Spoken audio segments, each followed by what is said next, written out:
mesmo nas dificuldades e nas adversidades, se superar. O Flamengo não foi fundado em 2019. Só que o Flamengo hoje tem uma realidade em que tem que ser cobrado proporcional ao tamanho do Flamengo. O Flamengo sempre foi gigante, sempre vai ser gigante. Mas hoje o Flamengo tem uma estrutura compatível às cobranças que recebe. Então, você, dirigente, você, jogador, que não quer escutar críticas, não quer receber críticas, você está no lugar errado. O Flamengo hoje é muito maior do que o Flamengo de muitos anos atrás, em que teve times sofríveis. Só que a torcida do Flamengo, ela é a mesma. E a crítica, ela vai aumentar conforme o Flamengo for tendo êxito em suas competições. Se o Flamengo hoje é forte, o torcedor também tem parcela nisso, é óbvio. Quem consome os produtos do Flamengo é o torcedor, quem compra a ideia é o torcedor. Se o Flamengo dá a visibilidade que o Flamengo dá para plano de pay-per-view, de televisão, é por causa do seu torcedor. Então, pelo torcedor, jogadores de quarta-feira, se dediquem, transpirem, porque o que aconteceu sábado, o Flamengo pode perder na bola, mas perder na raça não pode nunca. O que o Flamengo jogou sábado, eu como torcedor, eu me sinto envergonhado. E eu como jornalista, eu me sinto preocupado. Porque se o torcedor do Palmeiras estava preocupado devido ao mau momento do Abel e da equipe, vamos dar as mãos ao Palmeiras. Porque o torcedor do Flamengo hoje, eu tenho certeza que não está confortável para a final da Libertadores. E antes disso, a gente tem uma semifinal de Copa do Brasil. A gente tem que escalar uma montanha para poder chegar à final. O Pedro foi isso, foi confirmada a lesão. O jogador está fora de 2 a 3 semanas, podendo ser um pouco mais, porque é o mesmo joelho que ele operou em 2018. Então, quer dizer, é um joelho que já está mexido. Ele vai fazer a cirurgia com o médico dele de confiança, junto com o Dr. Tanuri, inspecionado pelo Dr. Tanuri, que é o técnico de medicina do Flamengo, né? É o gestor da medicina do Flamengo, né? É o gestor de saúde, acho que é o nome que se usa agora, né? Enfim, e o Pedro pode até ficar fora da Libertadores. E acho que, independentemente de ficar fora ou não, jogos que ele vai perder. Todo respeito ao profissional que é o Vitor Gabriel, Letícia e Felipe, não é o mesmo peso você olhar para o banco e ter o Pedro lá. É o Vitor Gabriel. Então, o principal disso tudo é que ele jogou lesionado contra o Atlético Paranaense. E quem liberou ele para jogar? E o que mais revolta, Letícia, eu quero a tua opinião, é porque vai ao encontro com o que o Renato falou na saída, né, no pós-jogo contra o Fluminense, na derrota. Porque ele diz que o Bruno Henrique, inclusive vocês da imprensa, que diz que eu não sou de poupar, tá vendo aí? Eu não poupei o Bruno Henrique, ele jogou lesionado contra o Bragantino. Como assim, Renato? Você botou o cara lesionado? Então, de quem é a culpa? Quem tem menos culpa talvez seja o Bruno Henrique, porque também o jogador lesionado não tem que entrar em campo. Mas a gente entende que o Bruno Henrique é um cara que, é hiper prestativo e, de repente, tentou ajudar. Agora, o departamento médico liberar o Renato para escalar o jogador lesionado, e o Renato foi jogador de futebol. Isso é um absurdo. Então, são vários erros. O que aconteceu não existe. E aí, essa oratória dele falando do Bruno Henrique lesionado contra o Bragantino, e acontece o que aconteceu contra o Pedro, todo mundo vai entender que o Pedro jogou lesionado. Então é uma zona. Não tem uma conversa, um diálogo, o departamento médico com o departamento técnico. Que absurdo. Que absurdo. Voltou aí o Felipe Ruggeri. Então, assim, realmente é assustador. Um clube tão organizado, a gente diz que é um clube que quer ser dominador na América do Sul, ter situações como essa. E não é de agora. Quem foi que aprovou o Ederson no Flamengo? Quem foi que aprovou o Conca no Flamengo? Como é que joga o jogador lesionado? E o Renato Gaúcho afirma isso na entrevista pós-jogo, na derrota contra o Fluminense.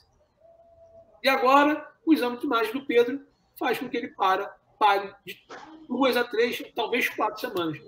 Fala um pouquinho sobre essa situação do Pedro, Letícia, por favor.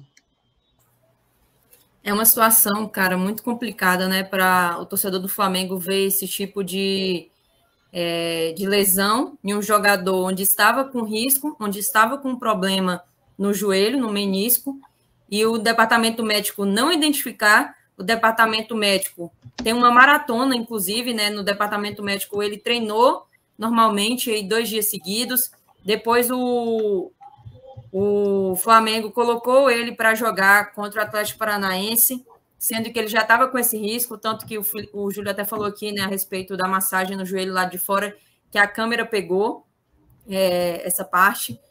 Então, assim, muito, muito, muito difícil essa situação do Pedro, deixa nós, torcedores, com o pé atrás, sim, a respeito do departamento médico e de toda a comissão técnica do Flamengo, porque isso não é a primeira vez, e você chegar numa coletiva como o Renato chegou e jogar em cima dos peitos dos torcedores, dos youtubers, eu acho que não tem nada a ver uma coisa com a outra. Se eu vejo e acompanho os jogadores do Flamengo treinando no Ninho do Urubu, seja pela Flá TV, seja por imagens, Twitter, eu entendo que o jogador do Flamengo está bem, que está apto para estar dentro de uma partida. Então, automaticamente, eu chego aqui e falo, o Pedro é importante e precisa entrar na partida se estiver bem.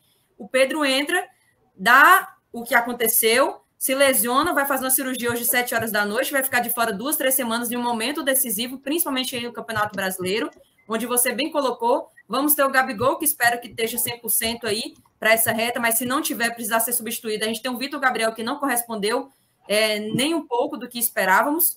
E aí você tem um Pedro, que é um dos melhores centroavantes, um dos melhores atacantes fora também. E só deve retornar, se retornar, no final de Libertadores daqui a um mês. Então, que situação delicada, que situação irresponsável. Infelizmente, foi um nível de incompetência muito grande por parte aí do DM e da comissão técnica do Flamengo. Letícia ontem, né, Letícia? A gente abriu a live lá, eu estava lá no Visão Rubro-Negro, se inscreva no canal da Letícia. Aí ela me deu boa noite, falei, cara, para você ser, vamos lá, um treinador tem que reunir pelo menos 2 qualidades. Primeiro, o cara tem que entender de tática, né? Claro. Bem, o cara ser treinador. Minimamente, o cara tem que entender de tática. E a outra é você conseguir fazer a gestão de grupo, de pessoas, né? De conseguir lidar com egos, com pessoas, com situações, contornar situações. Isso o Renato faz muito bem. Vestiário muito bom. Sim. Consegue, tem todos os jogadores na mão, não tem intriga com ninguém, ele consegue botar o grupo muito bem. Agora, a parte tática do Renato falta. A gente nunca viu o Renato. Me lembra aí, Júlio, quando é que tu foi que tu lembrou do Renato, ou você lembra de uma coletiva dele falando sobre tática? Eu sei a pergunta que você vai fazer, não tem, ele não fala. Tipo, botei 2 extreos abertos para tentar chegar um mais de trás, porque com 3...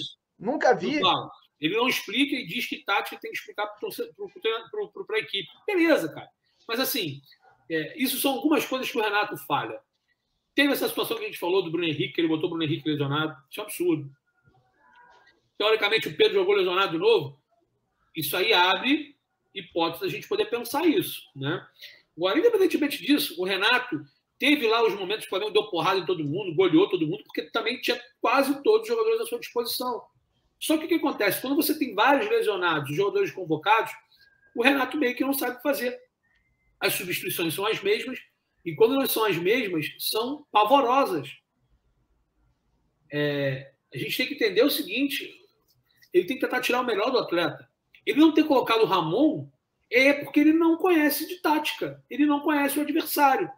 E muito me surpreende, porque o jornalista do jornal O Dia deu a escalação do Flamengo no sábado, falando que, segundo o treinamento, o Flamengo iria a campo dessa forma. E sexta-feira, o Diogo Dantas disse, do jornal O Globo, que o Flamengo não treinou.